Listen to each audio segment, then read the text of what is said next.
Oh, I'm back. Teen housemates, itutuloy natin ang naputol nating usapan kay Brett and Trisha. Bago tuluyang mamaalam ang isa sa inyo, nais ko munang marinig ang inyong maikling sagot lamang ha sa tanong ko. A very brief answer to my question. Why is it important for you to stay in the Big Brother house? Bakit mahalaga sa inyong manatili pa sa bahay ni Kuya? Magsisimula tayo sa Pinoy. Trisha.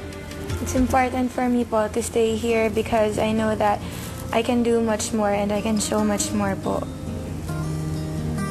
International Brett. I'd really like to stay here and make my family really proud. Maraming salamat, nominees. Mahalaga rin ang gabing ito sa inyong mga kasama dahil, Trisha, kapag ikaw ang napalabas sa gabing ito, nangangahulugan na si Devon kasama sina Fritzy at Ivan ay mapapabilang na sa ating Teen Big Six. Pero kung sakali namang ikaw, Brett, ang maibig sa gabing ito, nangangahulugan na ang lahat ng natitirang Teen International at Pinoy housemates ay dadaan sa karaniwang proseso ng elimination. O handa na ba kayong marinig ang desisyon ng taong bayan? Okay, ready. Pakinggan ninyo mabuti ang desisyon ng sambayanan dahil ang pangalan ng last save nominee this week. Ang huling ligtas sa gabing ito ay si...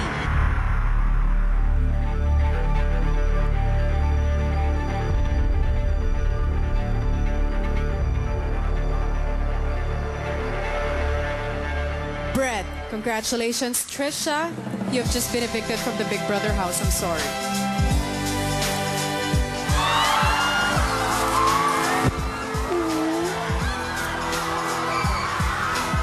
You're gonna have fun. You just don't know yet. You don't know. You don't know yet. You just don't know yet.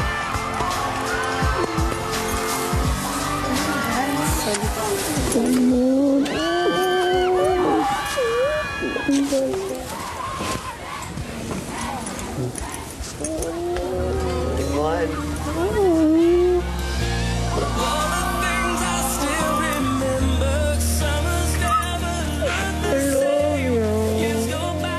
You're in big nice. You're in big nice. Oh my gosh. Seriously. Talaga ako ng luro po. Ang taas mo, naisip ako. Ano tayo dito? Hanggang tayo sa labas ito. May fans doon. Paglabas mo, tapos mo jacket mo ah.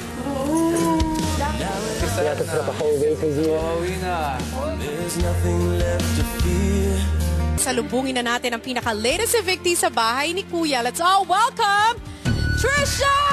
Hello! Hi, Trisha. Okay, no more tears. Eto na, welcome back to the outside world! Let's welcome back ang athletic news ng Davao, Trisha! At syempre, kasama natin ang kanyang tita. Hi, tita. Welcome her back to the outside world. Alam mo, Trisha, marami talaga ang nagmamahal sa'yo dito sa outside world. O eto na ngayon, babalikan muna natin ang ilan sa mga memorable moments mo sa loob ng bahay ni Kuya. Isang dalagitan kung titignan mo ay perpekto. Lumaki na hindi nakakaramdam ng hirap. Lumaki ako, maayos sa pamilya. Pero sa pagpasok niya sa bahay, Kuya, hinamon ang kanyang lakas. At pakikisama sa iba. Hoy! Yun lang, sana maintindihan. Kasi iba-ibang tao yung nandito din. Okay. Mamaya usap na. Not everybody can like me po. May mga bagay na sumubok sa kanyang tatag. Sorry na ako. I'm saying sorry because I'm after the friendship. I really appreciate it. Pero sa bandang huli ay natutong bumangon at ibinukas ang isip para matuto. Siguro po iniisip nila, bata ako, hindi ako dapat pakinggan, ganun. At sa paglabas mo sa tunay na mundo, baunin mo ang mga aral ng buhay. Wala naman po sa pera ng tao po o sa kakayanan po ng tao. Siguro po, minsan gumaganda po yung tao at saka tumatatag po dahil po sa experiences. Trisha.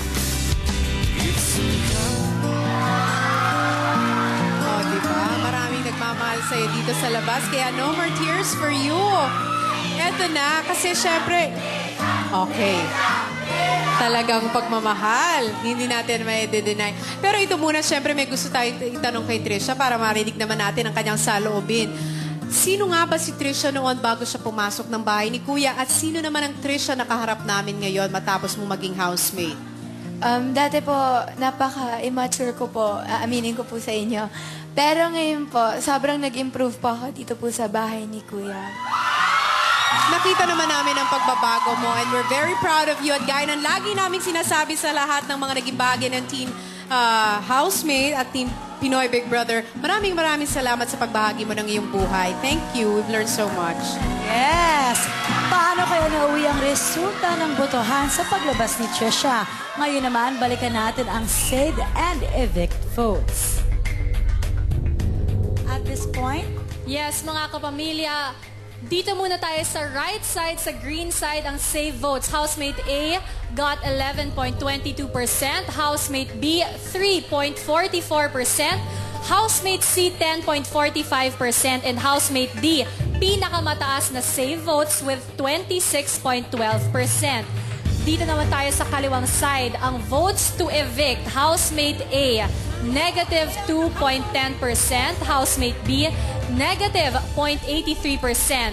Housemate C, negative 13.95%.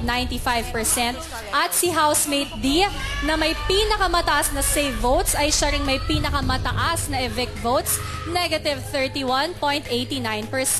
yes, at this point, i-combine na natin ang percentage breakdown of save and evict votes. Tingnan na natin, Bianca.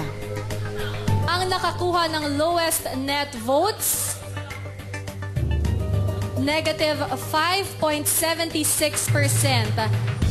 ay nakuha nga ng ating evictee na si Trisha. Sumunod sa kanya, negative 3.50%. Housemate C is Devon. Net vote, 2.62%. Housemate B is Jenny. At ang nakuha ng pinakamataas na boto, 9.12% net votes, ay si Brett. At ngayon, dalawa